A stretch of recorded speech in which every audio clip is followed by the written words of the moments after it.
So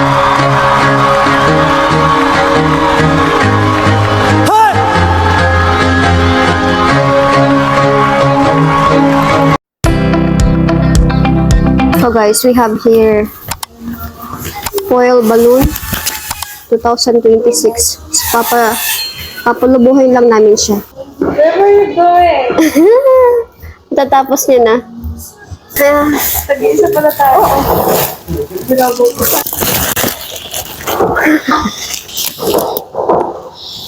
Tapos na siya, oh. Look guys, the building. Ang ganda. Nandito kami sa Amsterdam. So guys, sasakay kami ng ferry. Patawid doon sa may sa may Amsterdam Centrum. Look at that. Hindi lang siya as in makita masyado yung ganda ng ng place. Pero guys, ang ganda ng Amsterdam. So, sakay kami ng ferry. So, wala siyang bayad. Malab, Happy New Year! Buti na kami guys sa sa ferry. Ang dilim lang talaga ng camera ko. Wala pa kasi akong bagong camera.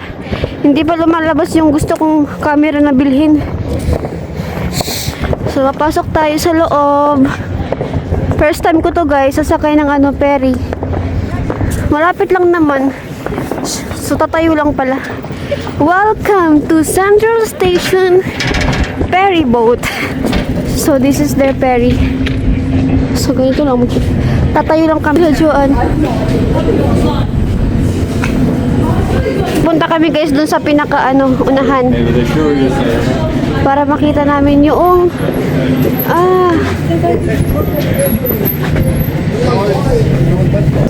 welcome again guys to Amsterdam. Dito kami ulit sa Amsterdam. Panonood kami guys ng fireworks. Ang ganda ng Amsterdam. Asan si Joan? Ayun, oh. Ang ganda guys ng Amsterdam. Yun ang dalawa, naglalakad. Ang daming tao. Hi guys! Welcome to Manila. Disneyland. Very soft piece of the salt. Most pricey. Usually in the shop is around €6 per kilo. So the ribs, there is one part going in the ribeye, and then another part going in the entrecote with some fat on the side. But this is already much bigger cash. Don't eat yet. A little bit. Ze zijn bijna niet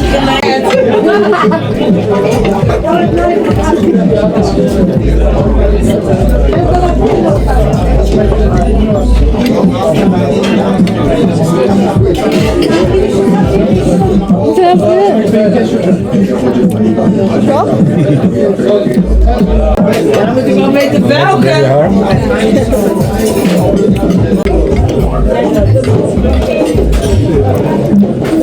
Wat heb je dan geweest? I can give it. Maar je weet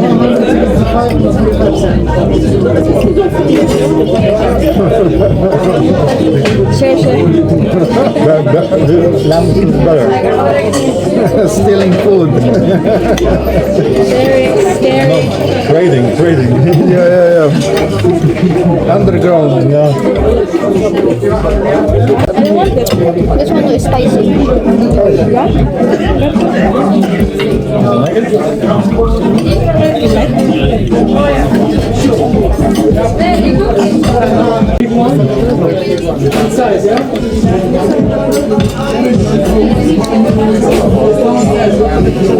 Kakatapos lang namin guys kumain ng aming dinner. So ngayon pupunta na kami doon sa sa area kung saan magsiset ng ng fireworks. Kasi nga mag-aalas 12 na rin dito sa sa Amsterdam, Netherlands. Lalalala. Nandito na kami guys, malapit na kami. watching you. Huh? I'm going from the back to watch you. Look at that, oh. Diba ang daming tao nang lalakad? Ano sila? Panay sila tapo ng ano.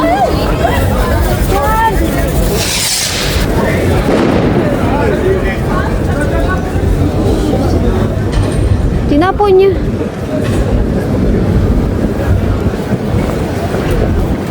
Tinapon niya guys sa mismong ano. Harapan ni Rabi Dennis. Buang nga babae ba? We're almost there, guys. So now let's keep together. But see, it's already so many people. How can we go in closer? Exactly. That's what we was talking before. We cannot, hindi tayo makapunta ano. Malayo na tayo. Ang daming tao.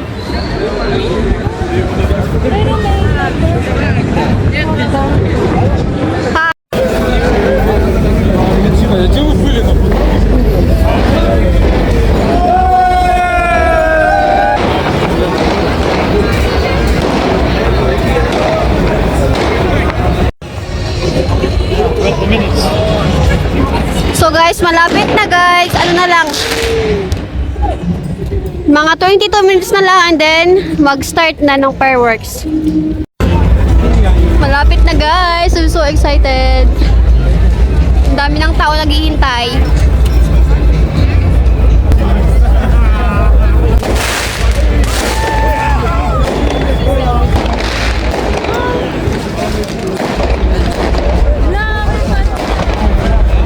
Malapit na guys.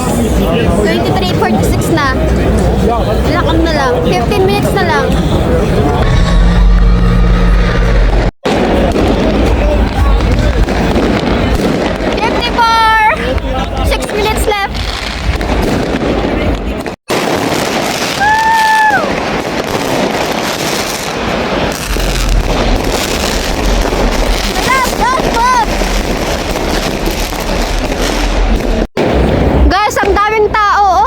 Nagsisiuyan na sila.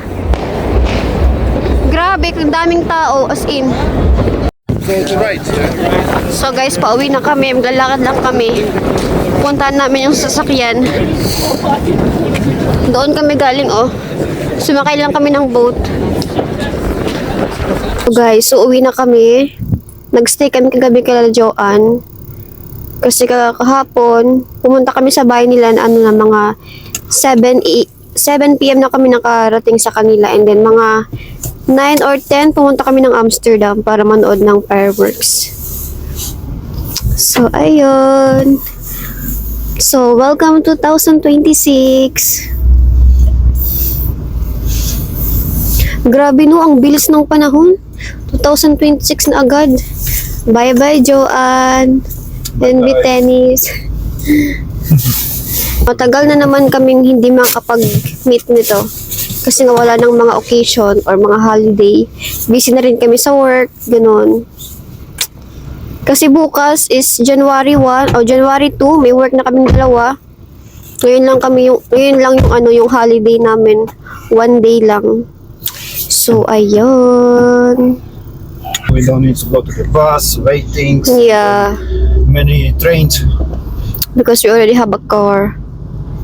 We don't need to look what time we need to leave because we need to look the schedule of the bus or train. So ngayon guys, I already used my microphone. I found this at the house. Kasi nga nawala siya. Kasi diba sabi niyo mahina yung boses. Pero guys, nung pag-edit ko, meron naman siyang boses. Hindi ko alam bakit ganun sa inyo, hindi niyo marinig. Tinanong ko din si husband kung kung mahina ba yung boses. Sabi niya, oo daw. So, hindi ko napansin. Pasensya na guys. Kakauwi lang namin. Galing kami kila Joanne kanina. Yeah, kasi nakakapagod siya. Alam niyo ba kanina, nagising lang kami ng 10 a.m. And then si Joanne, nagbugutom na siya. Tapos hindi siya makalabas ng room nila kasi hinintay niya kami na magising. Ginising lang din ako ni husband ng 10 a.m. So, ayun. Tapos nagluto siya ng breakfast namin. So, ngayon is 3 p.m. na dito.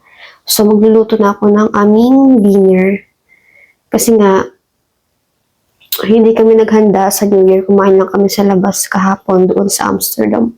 Sobrang mahal guys nung binayaran namin kahapon doon sa restaurant. Yung in-order lang namin is tawag nito? Yung chicken. Pares kami yung in-order ni Joanne. Chicken. May kasamang price. So, hindi pa kasama yung drinks na Coke. So, separate siya. Tapos yung kala-husband, yung kala-husband naman is lamb. So, same din yung order nila ni Betenis. So, umabot siya ng 156 euro. Kasama din dun sa in-order namin na Coke. Tatlo kami nag-order ng Coke. Tapos si husband naman is, sa kanya, beer. So, ayun guys, magluluto na ako ngayon. Lulutuin ko yung chicken na binili ko kahapon sa store. Ang kaso is frozen siya. Nilagay ni husband sa freezer kagabi. Akala niya kasi baka masira. So, ayun guys, ilalagay ko lang tong heater. Kasi nga malamig dito sa kitchen. So, ito guys yung chicken na tibay ko.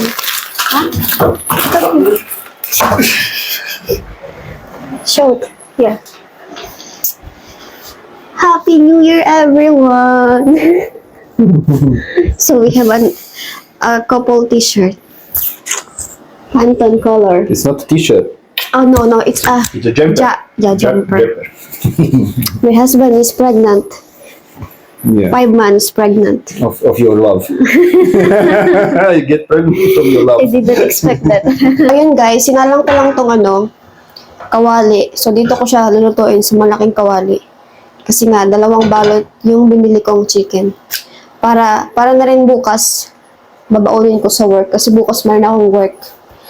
Pasok na naman bukas. Pero bukas is last day of the week. So next week na naman.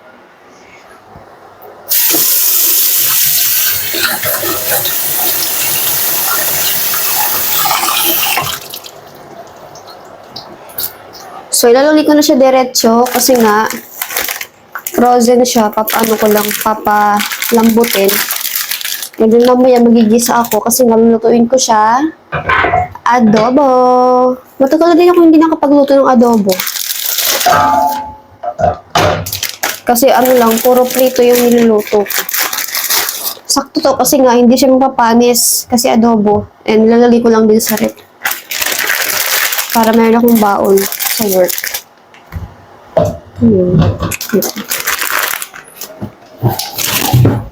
Bakit kunti lang nilagay ng water? Should put more water.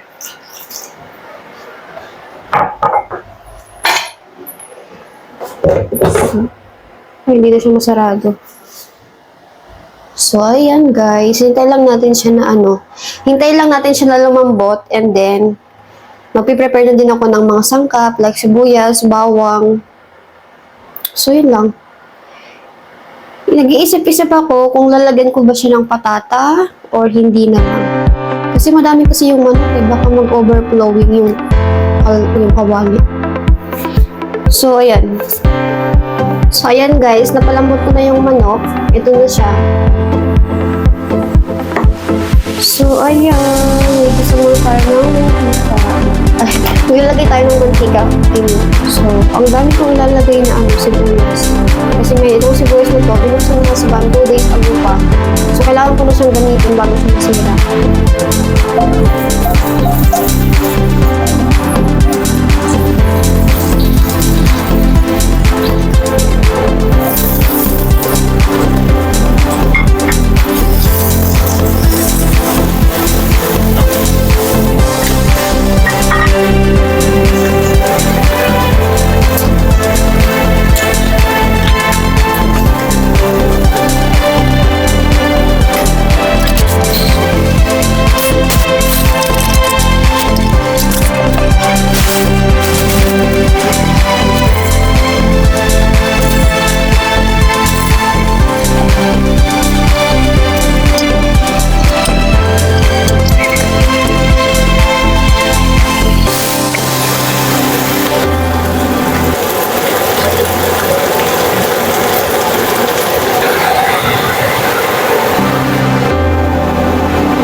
Nilagay ko na guys itong potato.